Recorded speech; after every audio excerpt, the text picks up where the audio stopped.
Olá, você está no canal Amador. Vamos aqui comentar de um livro que eu achei sensacional. Esse livro é muito bom, gente. Água de Barrela, da Eliana Alves Cruz. É uma autora contemporânea aqui do Brasil, maravilhosa. Lá a gente leu esse livro agora com o mês de junho do grupo Lendo Literatura Brasileira. Tivemos a oportunidade de conversar com a autora durante uma chamada de vídeo. Foi assim uma experiência única, porque tivemos o contato com a própria autora e ela contou aqui os bastidores desse livro. Por quê? Esse livro aqui vai falar da vida dela. Esse livro aqui ela vai resgatar um pouquinho do que foi a família dela, das suas origens, das suas ancestralidades, né? Então, muito desse livro aqui, a autora teve que fazer uma boa pesquisa em cima. Ela diz que adora uma pesquisa. Ela foi atrás de saber o que estava acontecendo, de nomes, registros, locais, enfim, para trazer esse livro que a gente tem em mãos hoje, que tem uma riqueza, que traz uma memória, não só uma memória histórica, mas uma memória afetiva para muita gente, em especial para Eliana, muito grande. Então, esse livro aqui é maravilhoso. E o livro já começa trazendo aqui o aniversário da Damiana, né? Damiana aqui, eu acho que vai trazer algumas gerações aqui dentro desse livro. Dentre essas gerações, a Damiana, tem uma foto dela logo no início aqui. A Damiana é a que mais aparece, né, em texto aqui. Essa aqui é a Damiana, que, se não me engano, é a tetra ou a bisavó da Eliana Alves Cruz. Ela é uma das personagens aqui que tem maior parte, né, maior tempo de texto aqui pra gente. Então, esse aqui já começa com o aniversário da Damiana, né, nos tempos atuais. Em contrapartida, depois ela faz um flashback e volta ao começo, né? E nisso que ela volta ao começo, ela volta lá na África, né? Para contar um pouquinho daquelas pessoas, dos africanos que estavam na sua região e foram trazidos em navios negreiros para o Brasil para servir de mão de obra escrava, né? E dentre eles estava o Firmino, né? Tem o nome dele aqui. Firmino é o nome de batizado que ele ganhou aqui no Brasil. O Firmino, deixa eu pegar aqui minha árvore genealógica para não confundir o nome, porque esse livro tem uma árvore genealógica. Adoro livros que têm árvore genealógica. O Firmino, né, que lá já chamam de Akin, veio com a Goon, né? Aliás, com a Ewa, a Helena. Aqui tem, né, um pensamento de indignação do Firmino perante os negros aqui do Brasil, como eles se comportavam, né? O Firmino chegou ao Brasil ainda menino, mas nunca se acostumara totalmente com o modo como os crioulos, como chamavam os negros nascidos no país, conduziam as coisas com os brancos. Não gostava de como sempre tentavam negociar ou usar de estratagemas para conseguir o que queriam e, em sua opinião, contentavam-se com pouco, como se fosse muito, e tão acostumado que estavam com absolutamente nada. Nunca confrontavam. Para ele, o dia em que todos se juntassem e encarassem a guerra, não teria chance alguma de perderem. Concentrava-se em Morena que é o capataz da fazenda. O rancor que sentia por toda e qualquer pessoa branca, pelos mulatos que tudo faziam para embranquecer e também por alguns negros que aparentavam servir os brancos com gosto. Essa questão de embranquecer também tem aqui no próprio título, né? Água de Barrela, aquela água feita para embranquecer, usada ali de algumas coisas para embranquecer durante a lavagem de roupas, né? Enfim, a gente vai acompanhar essa geração pós-anolina, a gente vai acompanhar uma sucessão de mulheres, uma mulher atrás da outra, nascendo e lidando sempre com o mesmo ciclo vicioso de sobrevivência, né? A Marta, que vem em seguida, por exemplo, ela conhece Adonis. E o Adonis, por mais que revolucionário e progressista que ele fosse, não encarava esse jeito empreendedor de Marta, porque ela gostava muito de trabalhar, ela saía do seu local de origem, ia vender suas coisas lá fora, ela ia muito isso, ela era à frente do seu tempo. E o Adonis olhava para ela com um certo olhar, por exemplo, não é preciso isso tudo, não é preciso tal. E a Marta falava, se tá difícil para vocês, imagina para uma mulher negra. A Marta já tinha esse pensamento de que a mulher negra é a base da pirâmide social e que para ela lá embaixo era pior ainda. Então isso foi algo também que Adonis não conseguiu entender ainda. Depois de Marta, se eu não me engano, veio Damiana, e sim, aí com Damiana, veio Damiana.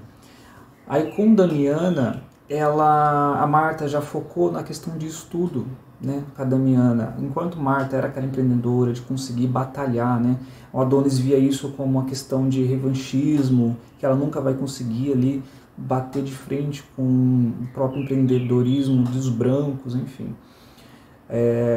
Com Damiana focou nos estudos, então, e fica uma coisa também esquisita, doentia, de ver esses brancos do mesmo modo acatando esses negros dentro de suas escolas, mas ao mesmo tempo causando aquela segregação ali dentro desses espaços, né? Mas a Damiana foi ali resiliente a bastante para absorver o que mais lhe interessava, a questão dos estudos e principalmente a importância disso na vida de uma pessoa. Eu acho que um dos grandes recados desse livro, além de ser um livro que eu comentei lá em vídeo, é um livro em que o papel da mulher aqui, é um livro sobre a mulher negra. O papel da mulher aqui é preponderante, é um livro que mostra que a educação é libertadora. A educação é o caminho, não tem como você fugir de um ciclo vicioso, né, estereotipado, estigmatizado da população negra, de como isso é oriundo ainda do sistema escravagista no Brasil. Não tem como ser pela educação. A capacitação através da informação, do aprendizado, de onde vem, para onde quer ir, do que está fazendo, dos meios para onde você quer chegar. Então, com Damiana já começou com esse ciclo. Damiana foi uma mulher que estudou, né, bem mais do que as suas anteriores, do que sua mãe, do que sua avó Anulina, e ela passou isso para suas filhas também, né, para Celina. Celina se tornou professora, por exemplo, e Nunu. E Nunu aqui tem um agravante aqui no Nunu, que é um dos personagens que eu mais gostei também, porque ela é bem diferente. E Nunu, logo no finalzinho aqui, Liana fala dela com um certo carinho, porque se não é Nunu, pode ser ou não que esse livro não existisse.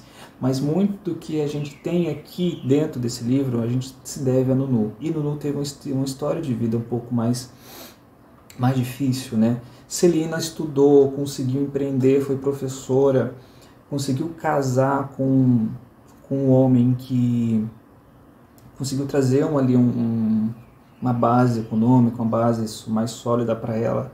E Nunu não, Nunu sofria de alguns ataques de esquizofrenia, né? E para aquela época era totalmente desconhecido esse tipo de acontecimento, e Nunu foi ali, aos poucos também a gente vê relatos que Nunu era internada, tratamentos de choque, e isso impacta muito. Imagine isso para uma mulher negra, principalmente, né? Então, a Nunu aqui esteve sempre ao lado, sempre na barra de Damiana, né? De certo modo, porque a autonomia que Celina tinha, ela conseguia não ter. Mas é graças a Nunu que esse livro, para mim, que existe, né? Aí Celina, ela é essa professora, né, preocupada com a questão dos estudos, assim como a mãe dela passou para ela, e ela conseguiu absorver isso, passou para os filhos dela. E falando nos maridos, né, a gente vê aqui uma sucessão de homens viciados em alguma coisa. Adonis, por exemplo, era um homem progressista, né, encarava a questão da libertação dos negros com muita veemência, mas não conseguia entender o empreendedorismo feminino, do feminismo negro dentro das suas pautas, né? E Damiana já casou com João Paulo. João Paulo era um bom vivant, né? Quando ela foi casar com ele, já falava, olha, cuidado com esse João Paulo, cuidado com esse João Paulo. E João Paulo era um bom vivant.